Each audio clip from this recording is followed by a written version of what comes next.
Hey guys, tonight we're heading to the chilly, wind-kissed heights of the Andes Mountains. Not with a parka and snow boots, but with an armful of potatoes and a mystery to solve. You see, long before fridges hummed in our kitchens and ice trays spilled onto our floors, ancient Peruvians were out here, chilling, literally, without electricity, ice machines, or anything that even vaguely resembled a thermostat. They figured out how to store food in one of the most extreme environments on Earth. You stand high above the cloud line, the ground hard-packed and dry. The air is crisp and thin. Below, valleys curl with terraced farms. You trudge along a stone path, wind whispering around your ears when you spot something peculiar, a cluster of stone buildings. Dug into the hillside, shaded, silent, and oddly cool. These, you'll soon learn, are some of the world's first refrigerators. Now, before you get comfortable, take a moment to like the video and subscribe, but only if you genuinely enjoy what I do here. It helps more than you know. And if you're feeling chatty, drop your location and what time it is where you are. I love seeing where everyone's drifting off from. Now, dim the lights. Maybe turn on a fan for that soft background hum, and let's ease into tonight's journey together. You bend down to examine a smooth, sun-bleached stone. The earth here tells stories of a people who faced environmental extremes and responded not with despair, but with invention. Long before Inca rule spread across the Andes, smaller cultures like the Wari were already developing clever ways to beat the heat by embracing the cold. And they didn't just survive, they stored, planned, and traded. They used the cold like a tool, letting nature do the hard part. In these highland zones where the nights can freeze and the days blaze, Andean people turn their altitude into an asset. This is a land where potatoes don't just grow, they transform. The nighttime frost wasn't feared, it was harnessed. They'd lay their tubers out under the stars and let them freeze. Then, in the morning sun, they'd stomp them to release moisture, turning humble spuds into chuno, a lightweight, freeze-dried staple that could last years. Imagine inventing astronaut foods centuries before Sputnik. And yes, we will get into chunos soon, but tonight, we start with the broader scene. Historians still argue whether these cold storage methods began with the Wari or even earlier cultures. But the consensus is this: people here were keeping their food cool without ever plugging anything in. You walk a little farther and find a structure half buried in stone and earth. It looks humble, maybe even a little boring. But step inside, and the temperature drops. This isn't just some Hutzitzakolka. Think of it as an ancient Andean walk-in fridge, one that runs entirely on smart placement and thin air. Some were circular, others rectangular, and all were built with purpose.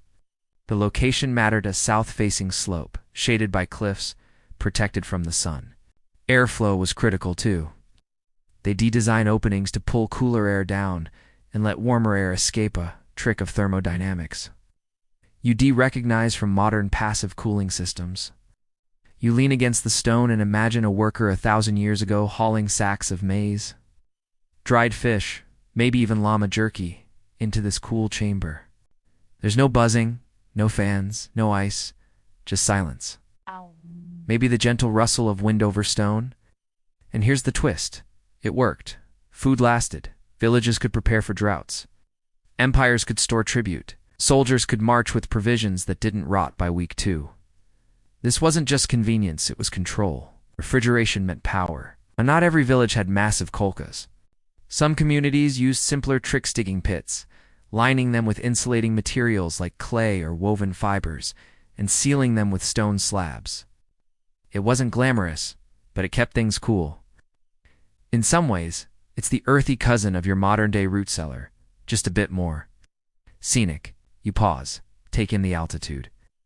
The sky is a deeper blue here, like it knows it's closer to space. Somewhere nearby, a herd of alpacas munches lazily. They don't care about refrigeration history, but you're now in on one of the oldest cold cases ever preserved. And while there is no ancient instruction manual labeled how to build a fridge without Freon, the ruins themselves whisper. The stonework, the orientation, the choice of side eyes, all deliberate. There's a quiet genius in that. In a time when we're desperately trying to green our modern world, there is something profoundly soothing about remembering that people once kept their potatoes perfectly chilled oozing, Nothing but a hillside and some clever angles. You're still standing in the crisp mountain air. It's just outside that centuries-old Kolka, when a chill breeze rolls down from the snowy peaks above. It's gentle, but insistent like nature, reminding you that she was always the original cooling system. And in the Andes, nature wasn't just background. It was collaborator, obstacle, and occasionally a very moody landlord. The ancient Andean people understood this better than anyone. They didn't try to bend the environment to their will with brute force. Instead, they listened to it, studied its moods, and slowly designed their lives with the land, not against it. And nowhere is that clearer than in the cultivation of the potato. Yes, the humble, starchy potato. Not glamorous, but so essential.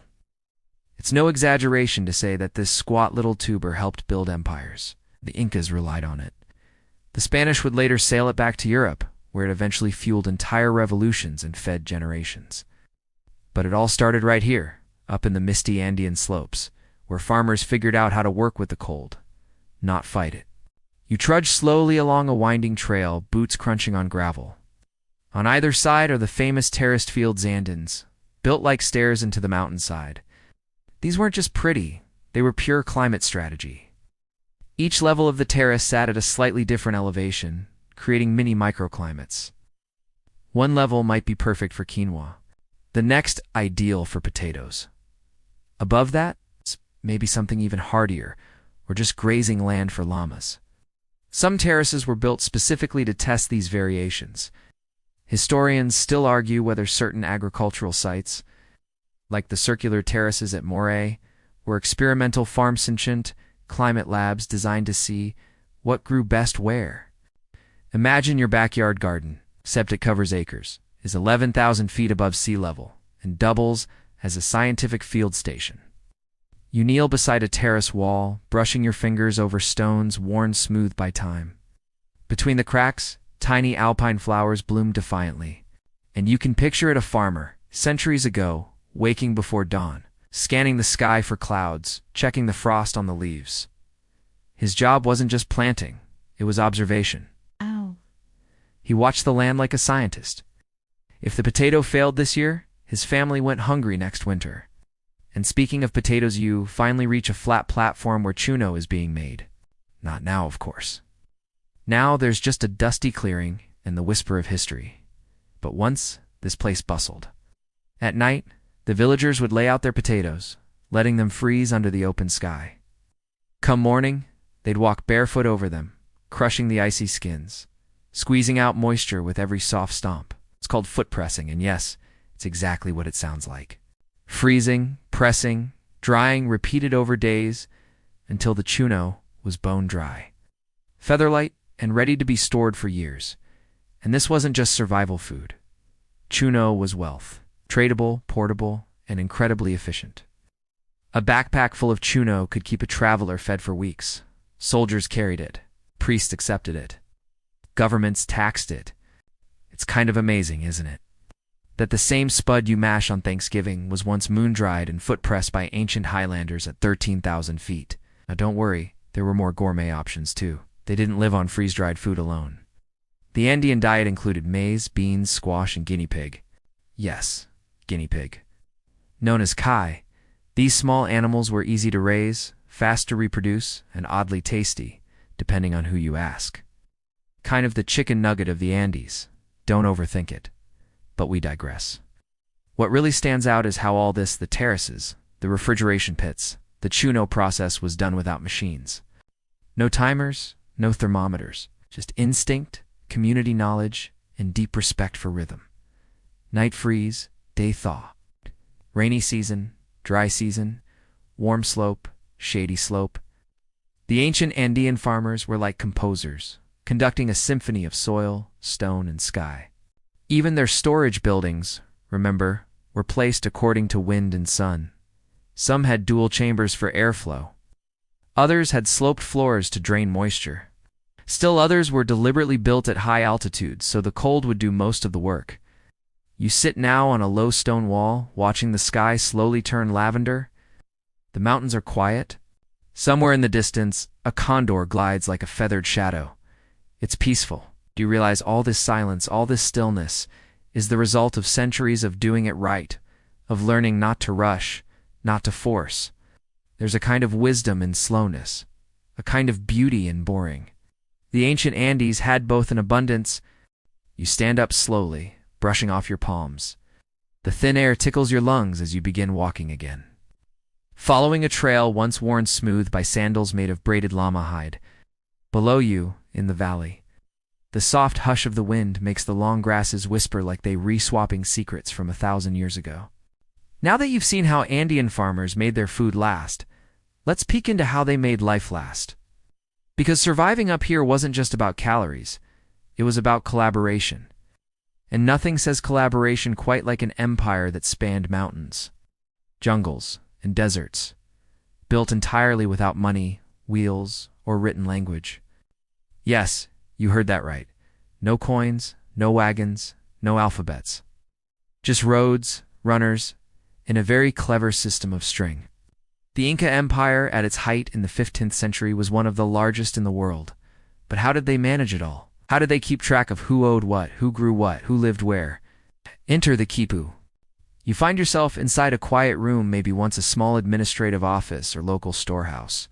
The roof is gone, but the stonework remains. Perfectly fitted blocks, no mortar needed. I think they were cut by laser, but just centuries of skilled hands, stone hammers, and patient craft. In the center of the room is a replica quipu. Picture a thick cord from which dozens, sometimes hundreds of smaller strings hang, each one knotted in precise locations, each knot tied in a specific way, to the untrained eye. It looks like a bird's bad dream. To a trained Quipucameaca, not reader, it held entire databases. Population counts, tribute amounts, crop yields, maybe even stories. Historians still argue whether quipus contained full narratives or just accounting data. But we do know this: they were consistent, detailed, and portable. A quipu fit into a pouch, no papyrus needed. Rain, no problem. Fire? Okay, maybe a problem. But generally, it's pretty reliable. And these weren't just some cute backwoods trick. The quipu system scaled across the empire. Local administrators kept their own records. Higher-ups collected summaries. There may have even been a central archive, sort of like an IRS, only with more llamas. And speaking of llamas, you finally meet one. Well, you see one. Down below, on a slope covered in purple wildflowers, a small herd grazes peacefully. Fluffy, aloof, and weirdly fashionable. Llamas were the trucks of the Andes, not just wool providers, but transport animals. Each could carry around 50 to 70 pounds of cargo. That's your daily chuno. Some woven textiles, a handful of ceremonial corn beer, and probably your great-aunt's gossip, all trundling up a hill. No wheels, remember? Roads in the Andes weren't wide and flat. They were often steep, narrow, and stair-like. Wheeled carts would have just sat there pouting. So llamas, with their padded hooves and steady pace, were the perfect solution. But what if you needed speed? Say you were an emperor in Cusco and needed to send an urgent message to a mountain village 250 miles away.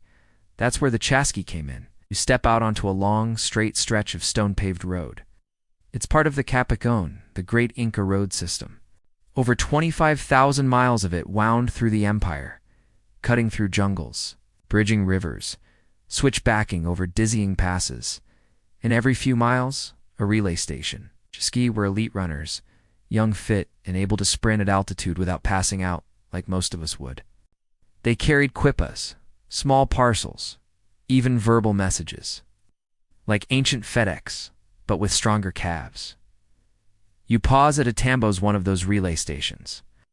You imagine a runner arriving breathless, passing off his message to the next chasqui. Bolts off down the trail like a wind-up toy in sandals. Messages could travel faster than you'd think, up to 150 miles a day. Not bad for a system without horses or electricity. And yes, we know what you're thinking. Why didn't they just invent the wheel? Good question. But remember, environment shapes invention. If you're dealing with terrain that laughs at wagons and mocks roads, the wheel just isn't very helpful. So they skipped it and built an empire anyway. You rest against a smooth stone wall, shaded by a lone tree growing defiantly from a crack in the cliff. Below, the land sprawls, green, gold, and sun-drenched.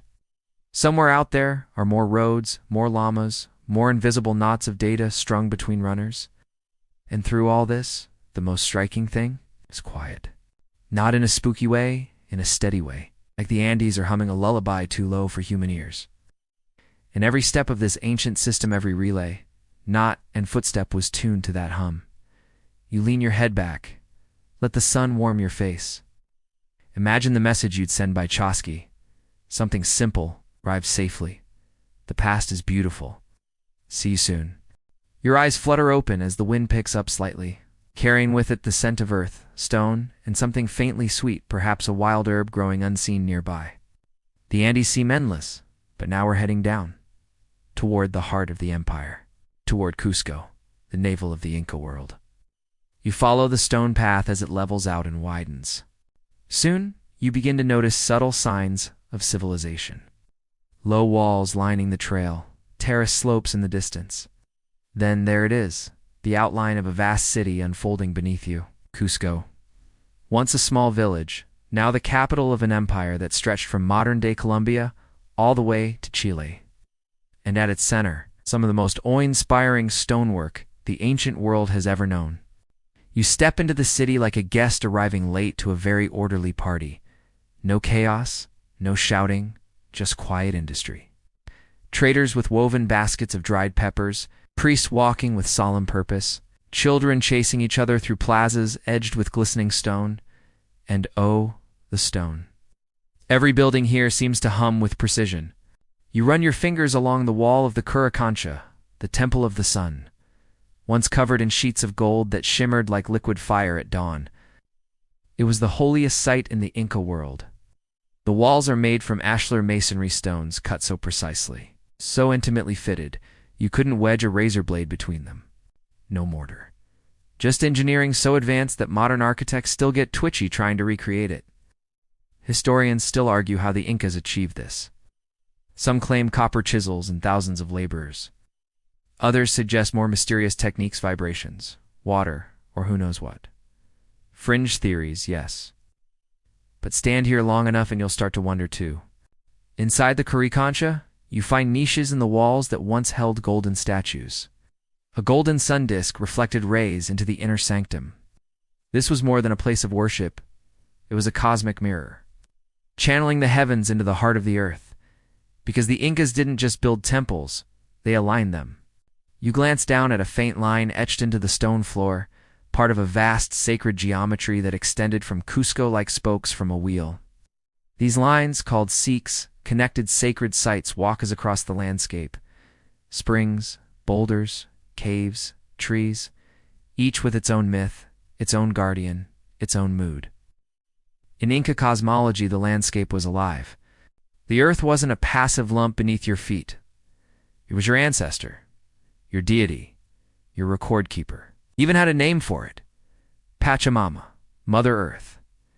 You follow one of these Sikhs out of the temple, past a plaza where dancers rehearse a slow rhythmic movement, past markets with hanging chilies and drying fish, past fountains where the water sings as it tumbles from carved stone mouths.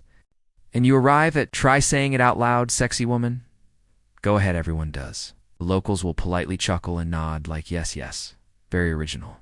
But behind the giggle-worthy name is one of the most jaw-dropping feats of engineering on the continent.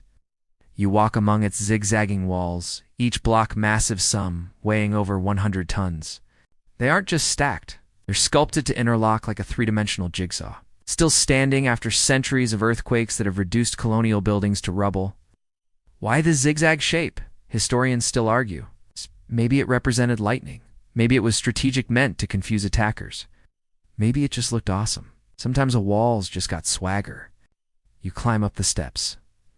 The view of Cusco below is panoramic. The city was once laid out in the shape of a puma, was its head. The Coricancha, its belly. Even the city plan told a story. Stories mattered to the Inca, but they didn't write them down. Instead, stories were spoken, sung, passed from elder to child like heirlooms. The Amudas, wise men, and philosophers would gather people around fires or beneath starlit terraces, weaving together myth and memory until they felt inseparable. One tale goes that the Inca people were born from the island of the sun, rising out of Lake Titicaca. Others claim the first Inca Manco and his sister wife emerged from a cave with a golden staff, sent by the sun god to civilize the world. Are these legends, history, both? Hard to say when your timeline starts with a golden staff and ends with your temples stripped by Spanish conquistadors. Memory tends to blur around the edges when fire and muskets come to town. But for now, it's peaceful. You sit in the shadow of a 90-ton stone that's older than many nations. Listening to the wind trace the edges of the past, somewhere a pan flute plays. A child giggles. A llama sneezes dramatically. You exhale. Let the stillness settle around you like a warm cloak. If the mountains could talk, they'd tell you stories so long and slow, they'd make glaciers seem impatient. But the Incas knew how to listen. Knew how to live at that tempo, stone by stone, breath by breath, sun by rising sun. And as the stars blink into view, you begin to understand. This wasn't just a city. It was a cosmic calendar, a living poem, a place where even the rocks were wise.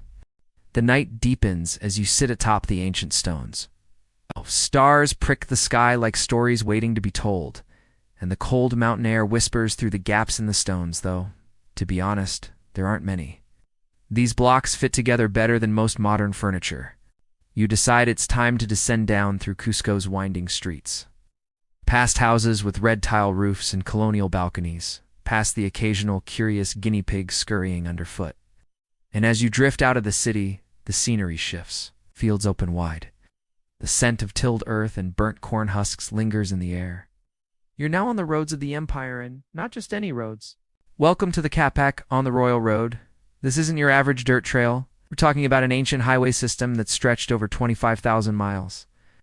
From the forests of Ecuador to the deserts of Chile, stone-paved, straight as an arrow in some parts, winding gracefully through impossible mountain passes in others.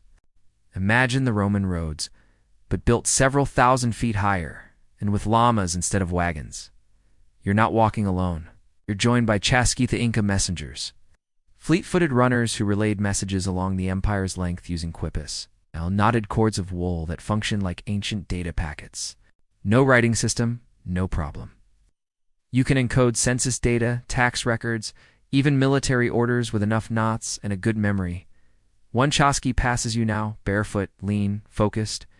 He reaches a Tambo's, a small way station, hands off the quipu to the next runner, and continues without missing a beat. You kind of feel like a tourist stumbling into a high-speed relay race. And those Tambos, they're not just pit stops. They're stocked with food, blankets, sometimes even gold artifacts. Maintained by middle laborers citizens who paid their tax to the empire through labor, not coin. Historians still argue whether the middle was exploitation or public service. Depends on whether you're building a bridge or digging a hole. Either way, you appreciate the ingenuity. These resting places, the landscape like breadcrumbs, sustaining a flow of goods and information across mountains, rivers, and deserts. You follow the trail up another incline, and ahead rises something entirely different. Built into the cliffs like a whisper of stone is Olinda Tambo, a fortress, a temple, a town. You can't tell where one ends and the other begins. Its terraces are massive green staircases climbing the mountain. But instead of just being for crops, these were defensive as well. Stairway with a view and a strategic purpose. Smart, you climb slowly, boots crunching gravel. The walls here again are beyond perfect. One stone in particular is famous, called the Wall of the Six Monoliths, giant rose-colored stones, flawlessly aligned. Nobody's really sure how they got them up here. Some say sledges and ramps. Others believe the stones were floated up on reed boats. Fringe theorists might just quietly whisper aliens and hope no one hears. From the top, the view of the valley is worth the burn in your thighs. Below, the Urubamba River twists like a silver serpent. In the distance, clouds cling to the jungle-covered mountains, and nestled within those mountains, the hidden gem of the Inca world, Machu Picchu. But before we get there, let's take a moment to appreciate the Incas' relationship with the land. It wasn't about domination. It was about harmony, adaptation, listening. They didn't bulldoze hills. They sculpted them. They didn't just plant wherever each crop had its own elevation, its own microclimate. Corn in the lower valleys, potatoes higher up, quinoa even higher. Above that, maybe just hardy grass and brave llamas. You might stumble upon a colca stone storage hut built into the slope of a hill, used to keep food cool and dry. The Incas could store grain for years, ready for lean seasons or military campaigns. Basically ancient pantries with mountain views. And speaking of views, let's zoom out. From this perch, you can trace the empire's logic. Instead of one big city ruling everything from afar, the Inca strategy was to integrate. They didn't just conquer, they absorbed. Local leaders were kept in power so long as they pledged loyalty. Roads were built to connect distant provinces. Language was standardized Quechua, a lyrical tongue still spoken today by millions.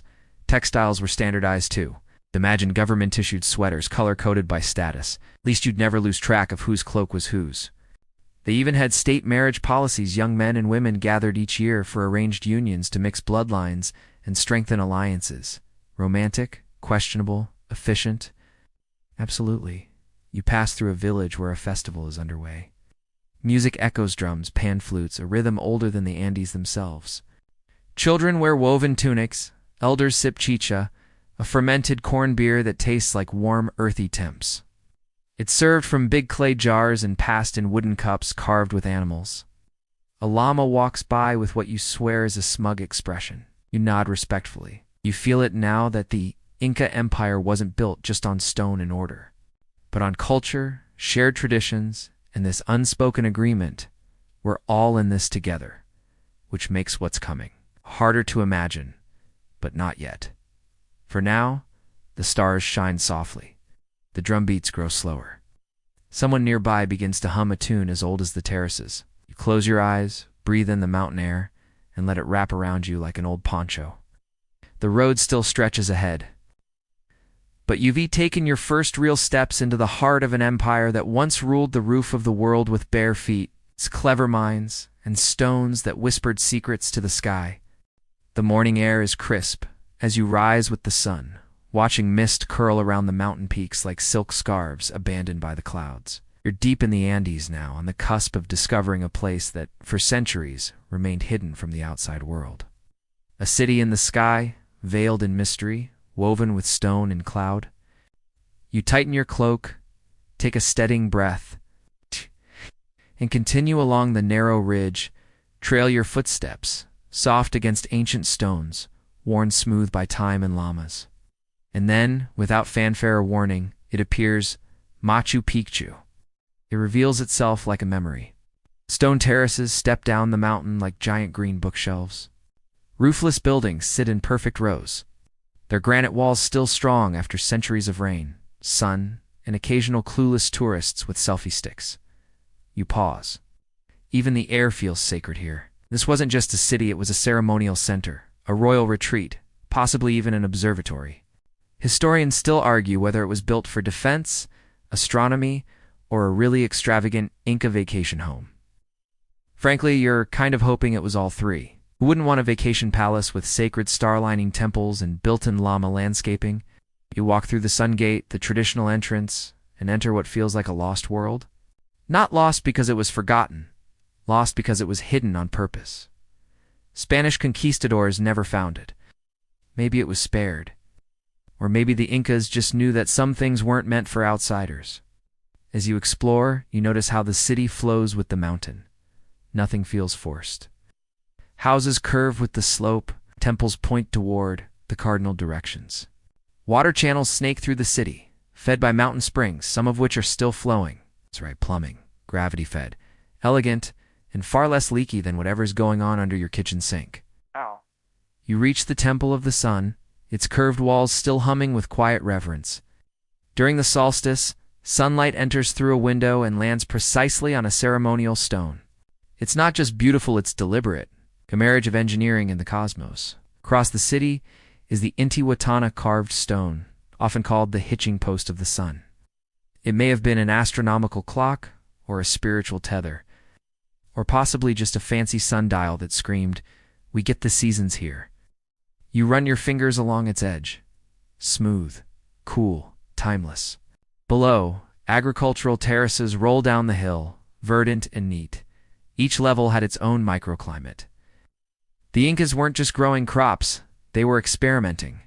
Farming at different altitudes, testing soil types, possibly even creating a form of botanical research station. Think of it as their version of a really scenic science lab. And everywhere llamas. Grazing, blinking, chewing cud with the casual wisdom of animals that know they were once revered as sacred. Or maybe they're just annoyed you didn't bring snacks. From a quiet corner, you spot the sacred Raka, towering natural monolith shaped like the mountain behind it.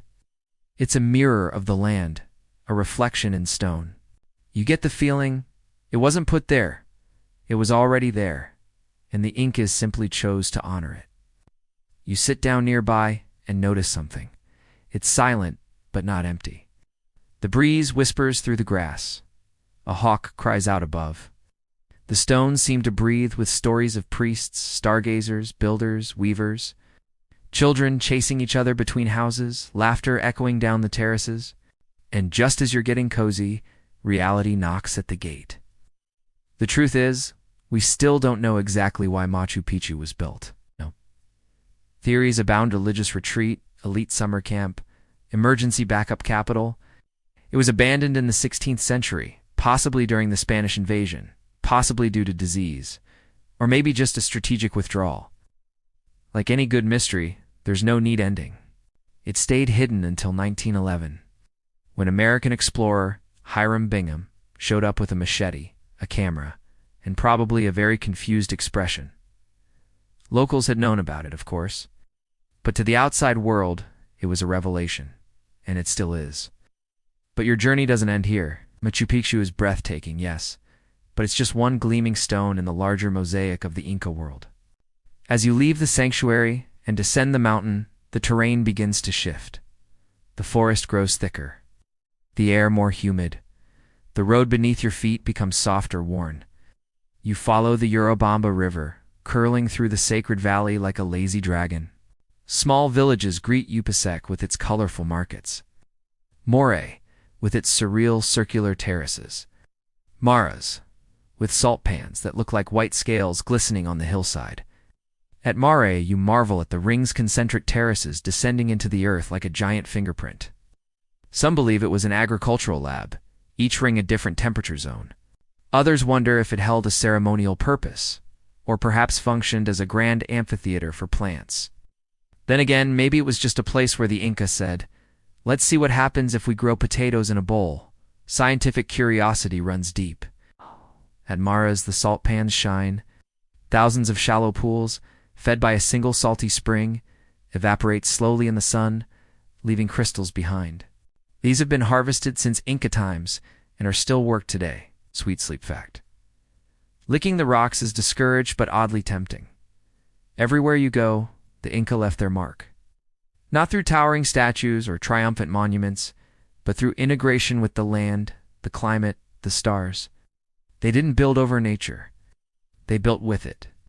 And as you rest against somewhere between cloud and canyon, you realize something. The genius of the Inca was, in just their engineering or empire. It was their humility.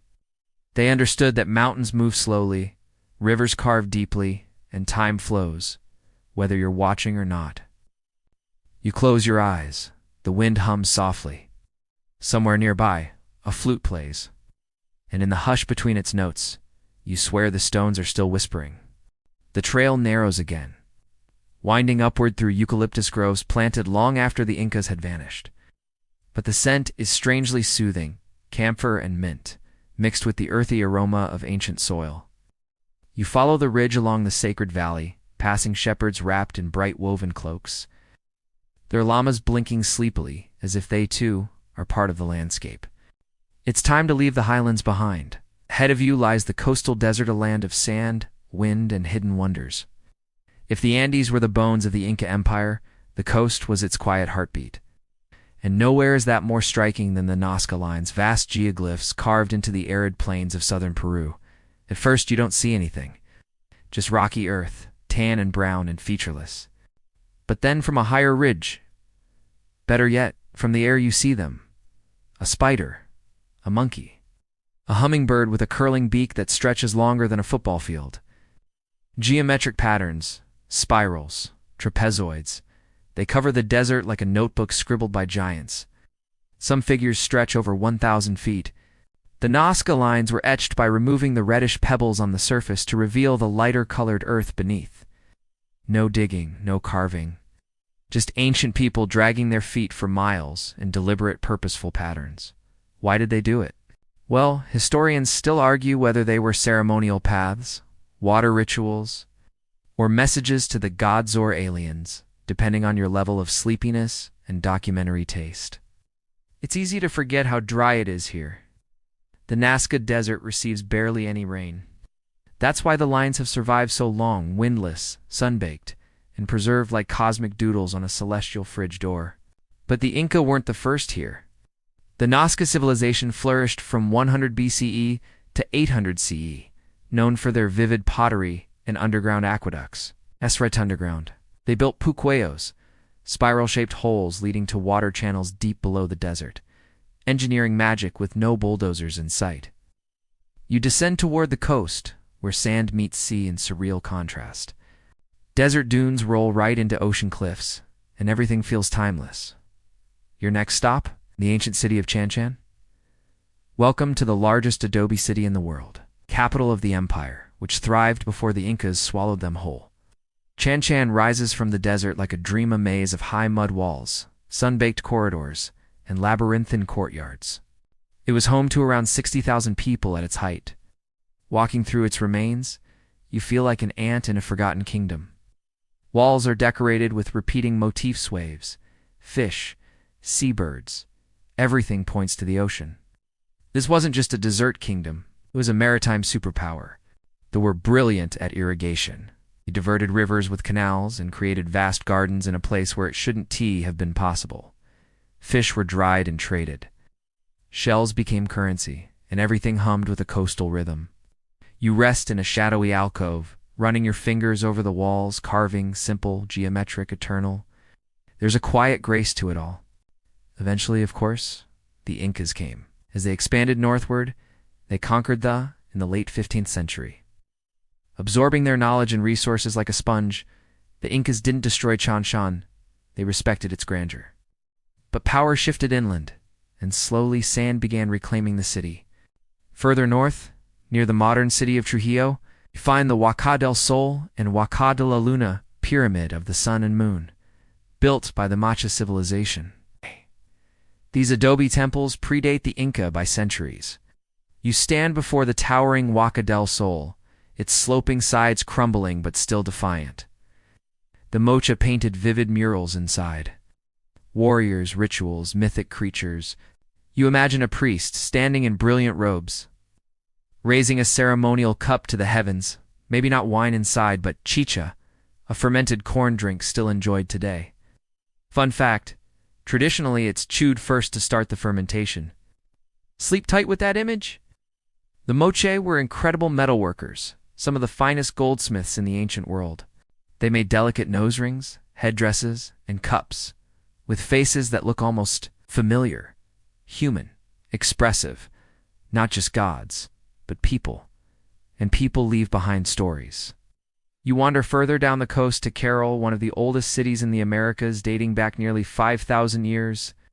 It's a quiet place, no towering statues, no bloodthirsty deities. Just low pyramids, circular plazas, and the bones of a peaceful society. No signs of warfare, no fortifications.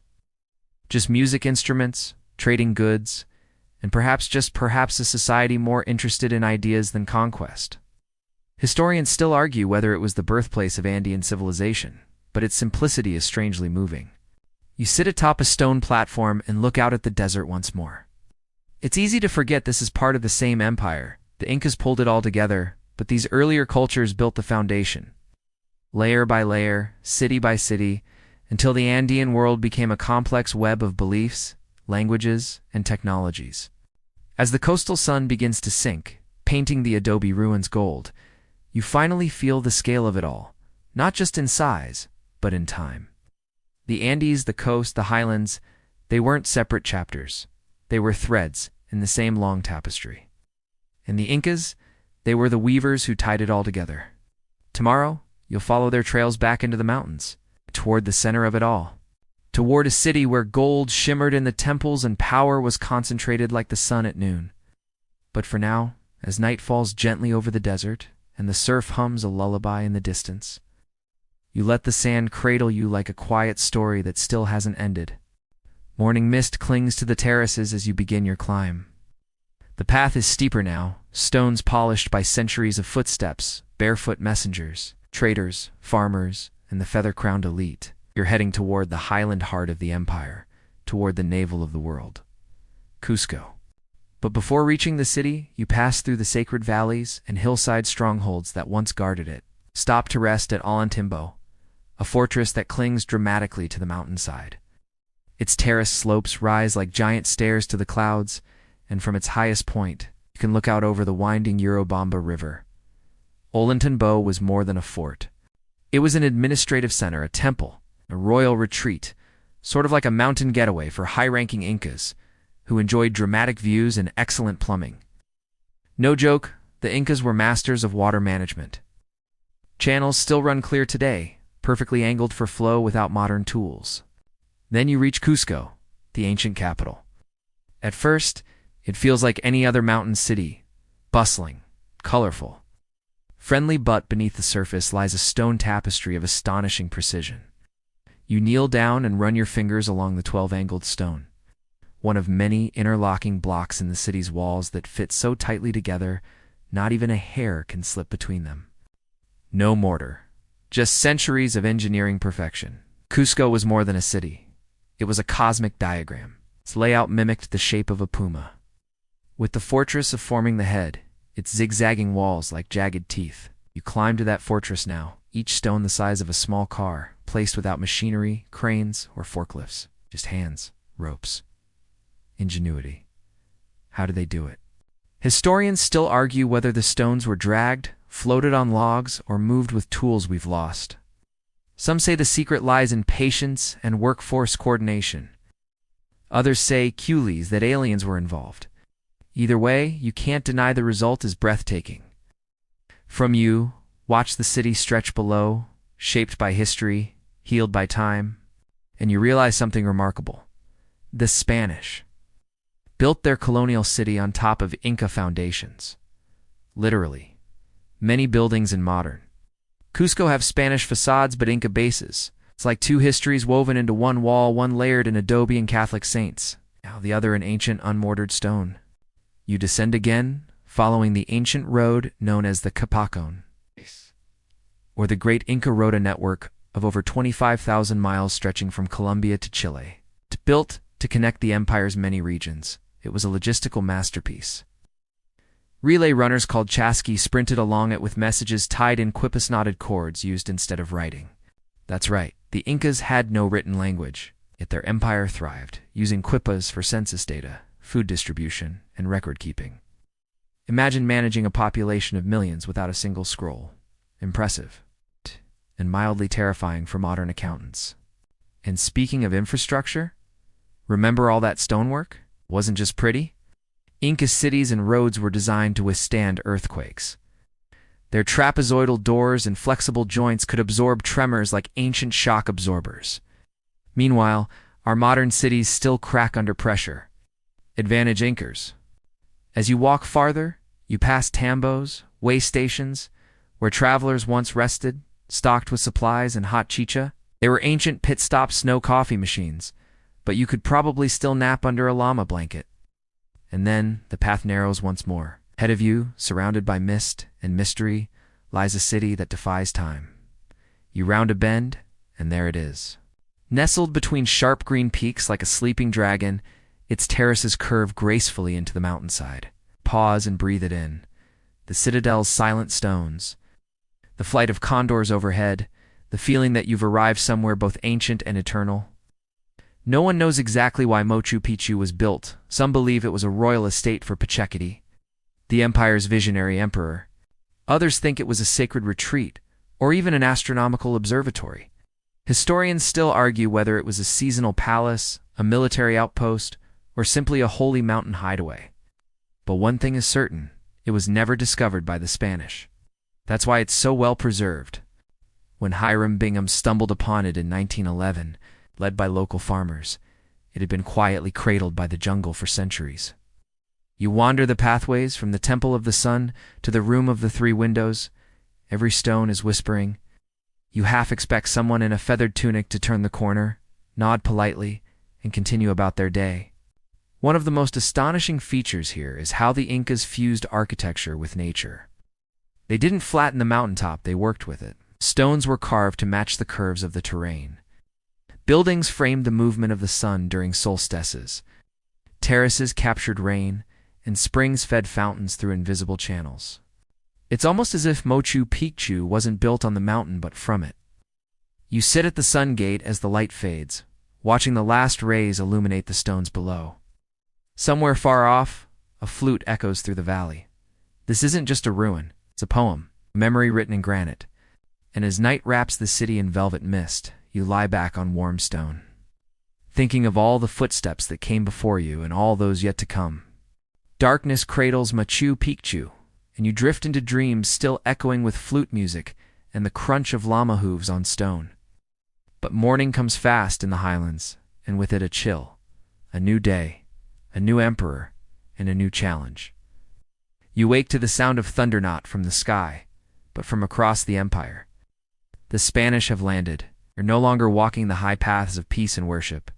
Now, you're standing in a world shaken to its core. It's the early 1500s, and while Cusco continues its daily rhythm, distant ships slice through Pacific surf-carrying armor, muskets, and ambition. The name on everyone's lips, Francisco Pizarro. Imagine a man with a mission, a few hundred soldiers, and the burning desire to make his fortune. That's Pizarro. And he's heard tales, wild tales, of a golden empire in the mountains, where the walls glint with treasure and the kings bathe in molten sunlight. He's not here for a cultural exchange. Meanwhile, in the Inca world, civil war is quietly destroying the empire from within. Emperor Huayna Capac has died possibly of smallpox, a European disease that arrived even before Europeans did. And now his sons Atahualpa and are tearing the empire apart, fighting over the throne. The timing, catastrophic. You witness the betrayal of fate firsthand. Pizarro and his men arrive in 1532 and capture Atahualpa in Cajamarca, luring him into a trap under the pretense of peace. Think an empire with tens of thousands of warriors would make short work of a few hundred Spanish men. But the Incas are caught off guard.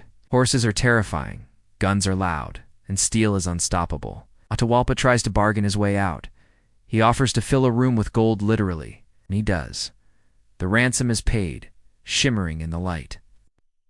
Power, it turns out, is worth more than gold. You retreat to Cusco, where the final defenders brace for invasion. The Spanish march in, helped by rival Andean tribes who've had enough of Inca domination. The empire that once united deserts, rainforests, and snow-capped peaks collapses not in one cataclysmic moment, but in slow-motion heartbreak. Becomes a battleground. Its mighty stones, which once watched over sun festivals and royal processions, now echo with musket fire. The sun god, Inti, is eclipsed by the cross. Still, the Incas don't vanish. Far from it. You escape with a handful of warriors into the Vilcabamba region, deep in the jungle, where a Neo-Inca state resists for decades. Guerrilla warfare, hidden cities, defiance and exile. It's the ancient Andean version of You Haven't Seen the Last of Us. Even when Vilcabamba falls in 1572, the spirit of the empire lives on in traditions, textiles, language. To this day, millions of Peruvians speak Quechua, the Inca tongue. They farm on ancient terraces, celebrate festivals rooted in Inca ritual, eat corn and quinoa and drink chicha like their ancestors did. The conquerors never fully erased what was here, not in stone, but not in soul. And speaking of the Spanish, let's give a sleepy shout-out to bureaucracy, because it played a surprisingly large role in preserving Inca history. Monks, conquistadors, and colonial officials wrote detailed chronicles about Inca life, sometimes out of admiration, often out of condescension. These documents, while biased and patchy, became a strange kind of time capsule. Thanks to scribes like Garcilaso de la Vega, the mestizo son of a Spanish captain and an Inca noblewoman, we know a great deal about the empire's culture, politics, and rituals. Of course, historians still argue whether those accounts are accurate, exaggerated, or romanticized. But in the absence of Inca writing, these narratives whisper across time, stitched together with memory and myth. You take shelter beneath a colonial church built on top of an Inca temple. Rain taps gently on the tiles. You sip coca tea to fight the altitude. Around you, the Andes watch silently and changed. And then, in the stillness, you think of what came next. The silver mines of the Great Drain of indigenous labor, the erasure of sacred sites renamed and rebuilt. The fusion of cultures, sometimes violent, sometimes tender. You feel the weight of it, the sorrow, the survival. But also remarkably the resilience, because while the empire fell, the Andean people endured, and they continue to. In markets and mountain festivals, in lullabies and loom patterns, in the rhythm of Quechua spoken at sunrise, finish your tea and walk on. A cold wind sweeps the high plateau, stirring the dust of centuries. In the distance, a condor soars. Somewhere, a young girl spins thread the way her grandmother taught her. A farmer plants potatoes in a stone-ringed field. A flute plays in the empire that never had a name for itself, that called its world Tawantinsuyo. The land of four quarters sleeps but never vanishes. Night has fallen again in the Andes. You sit quietly near a fire, its embers reflecting the slow breath of the highlands. Smoke curls upward, mixing with the scent of eucalyptus and the hum of a nearby stream. You re no longer just a visitor to the Inca past you, re a witness to what came after. The Spanish didn't just conquer with swords. They conquered with cities, missions, marriages, and yes, paperwork. Welcome to the colonial period, where the ruins of Tawantinsuyo are folded, stitched, and reshaped into a patchwork quilt of European rule and indigenous survival. It's messy. It's strange. It's not the end.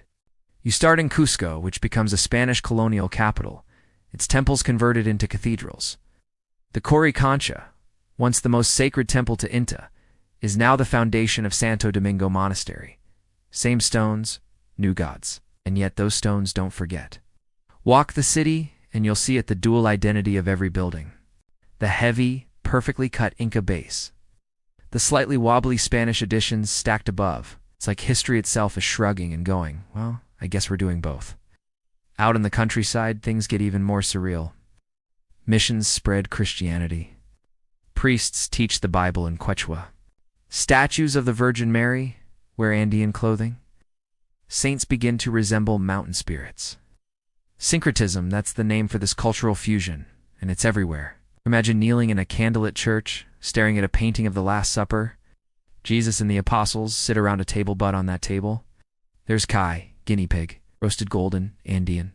You blink, but it's still there. Welcome to Peru. Meanwhile, life for ordinary people shifts into a brutal rhythm. The encomienda system forces indigenous communities into labor, often in fields or mines, especially the mines. In modern Bolivia, becomes a silver city carved from the backbone of the Andes. It's said the Spanish could be built a bridge of silver, from to Madrid and another bridge of bones beside it. You taste the metal in the air, the sweat of thousands who worked without rest, their stories rarely told. But again, nothing is simple.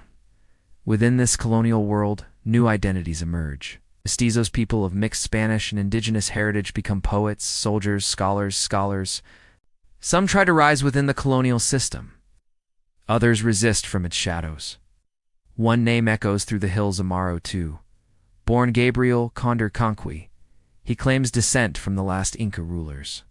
In the 1780s, he launches a massive rebellion against Spanish rule, not just because of taxes or injustice, but because of memory, Inca memory. He dreams of a revival, a return to Andean sovereignty. The rebellion spreads like wildfire. Villages rise, officials flee. For a moment, it looks like the mountains themselves are waking up, but the Spanish crush the movement with terrifying force. Tupac Amaru II is captured, tortured, and executed in the plaza of Cusco. His limbs are tied to horses and pulled in opposite directions. The symbolism is ghastly, trying to rip apart the past, but it doesn't work. The legend grows. His name lives on in graffiti and music, even in a certain 1990s rapper whose mother believed in revolutionary spirit. History has a way of looping back, doesn't it? You wander through the centuries now, a quiet observer in a time-lapse film. Spanish rule gives way to independence. In 1821, Peru declares freedom from Spain, but freedom is complicated. The legacy of colonialism doesn't vanish overnight over a century, yet the echoes of the Inca world remain loud.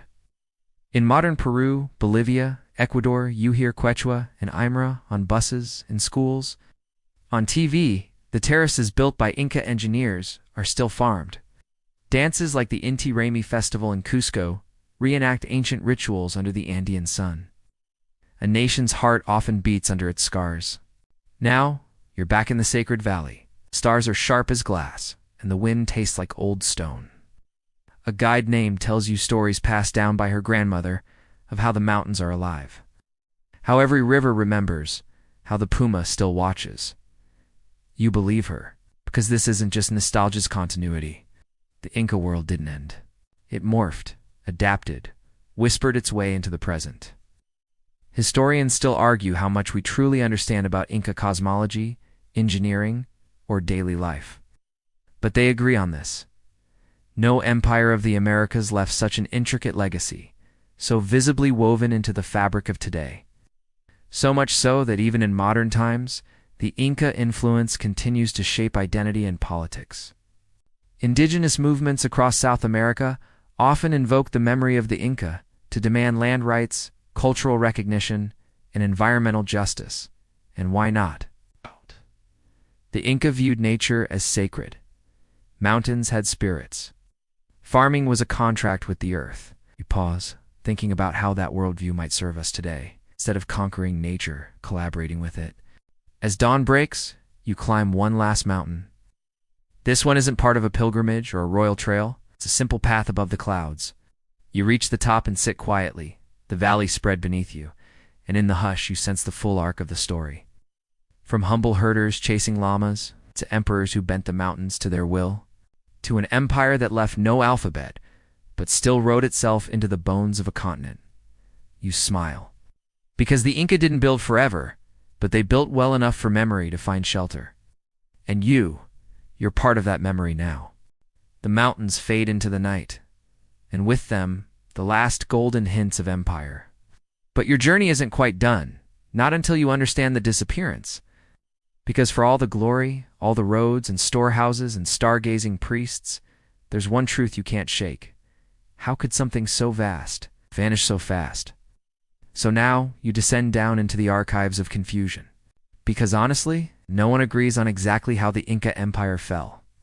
And that's where the story gets its strange, slippery shape. You step back in time to the early 1500s. Spain is busy flexing on the world. Muskets, missionaries, and maritime ambition. Columbus has stumbled onto the Caribbean. Cortés has steamrolled the Aztecs.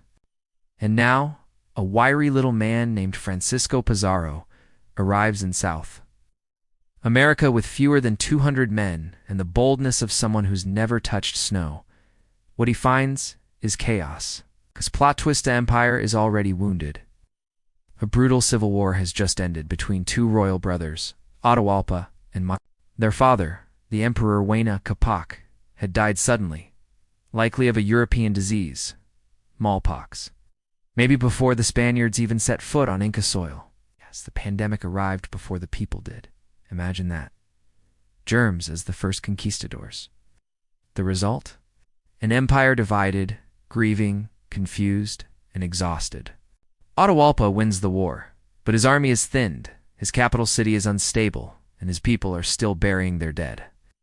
Enter Pizarro, stage right, invites Atahualpa to a meeting in Cajamarca Nur, a white flag, of course. The emperor, probably assuming this scruffy foreigner is just another tribute seeker, shows up with minimal security and maximum confidence. Spoiler, it's a trap.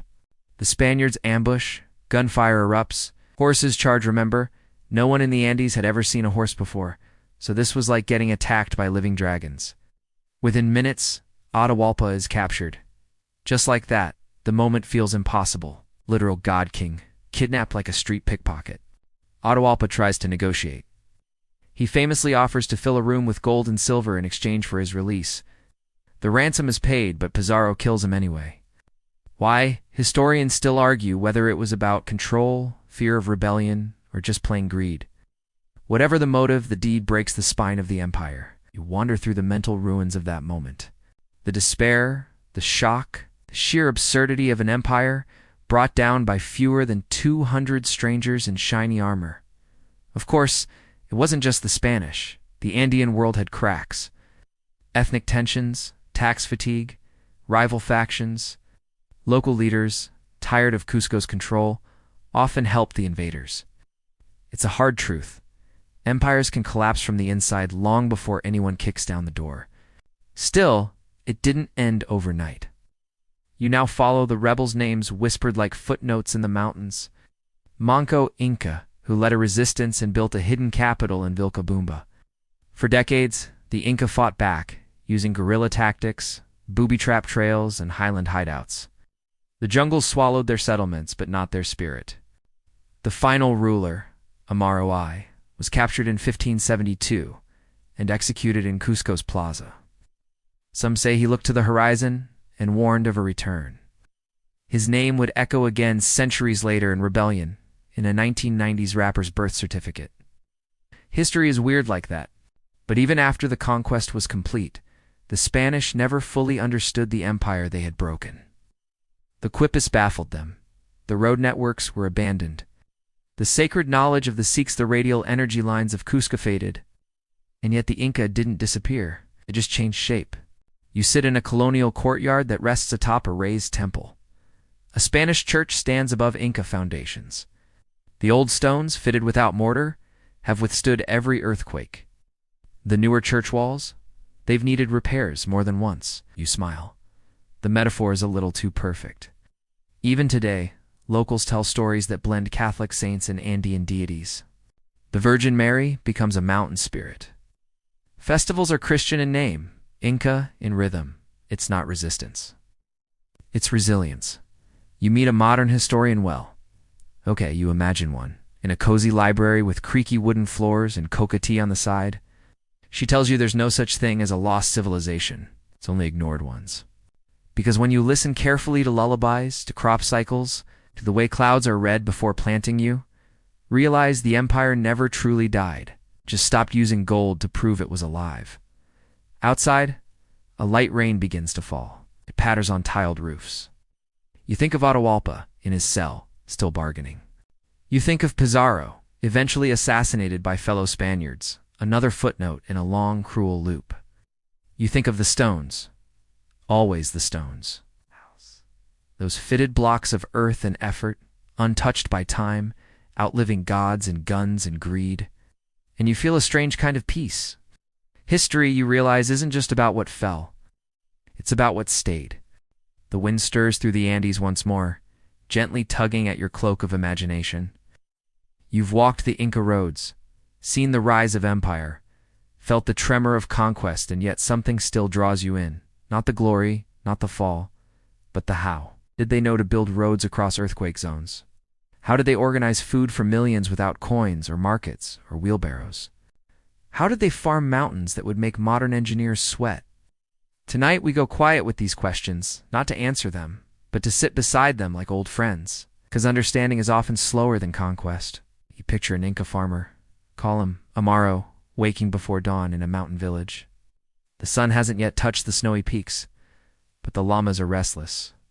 He chews coca leaves to steady his breath against the altitude and steps into the fields. He's not alone. Across the Andes, thousands like him rise with the same rhythm.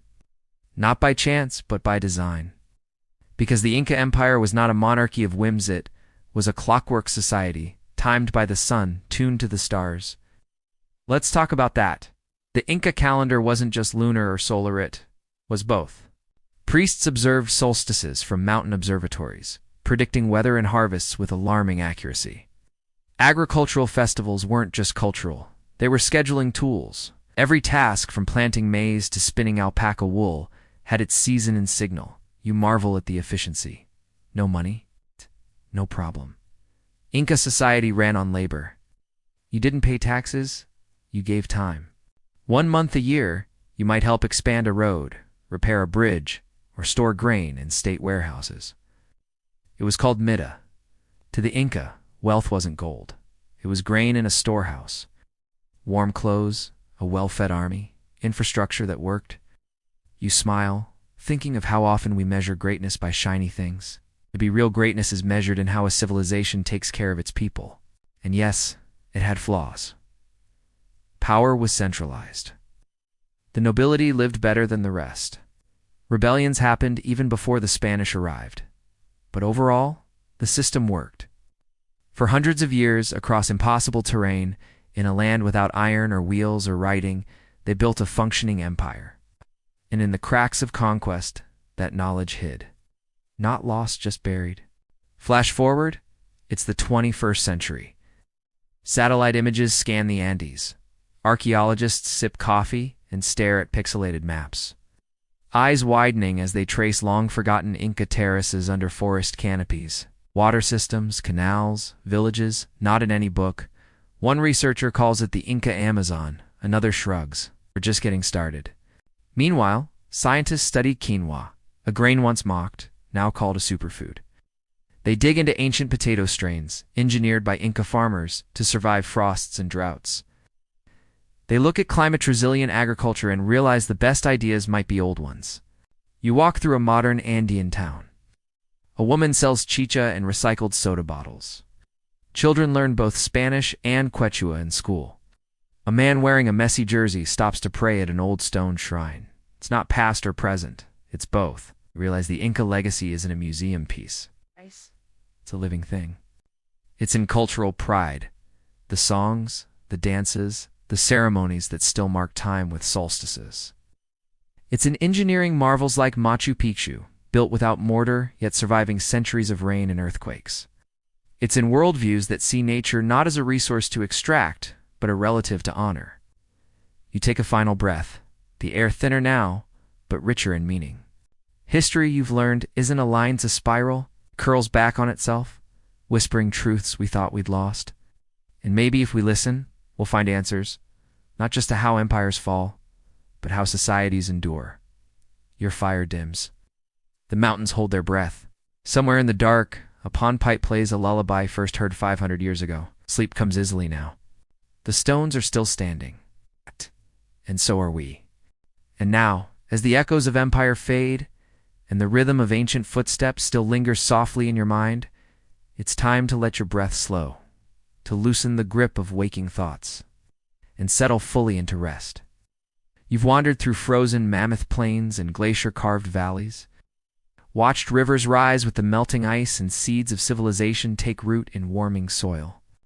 You've shared in the quiet patience of Stone Age farmers, the sudden spark of bronze, and the slow pulse of Inca drums under starlit Andes skies.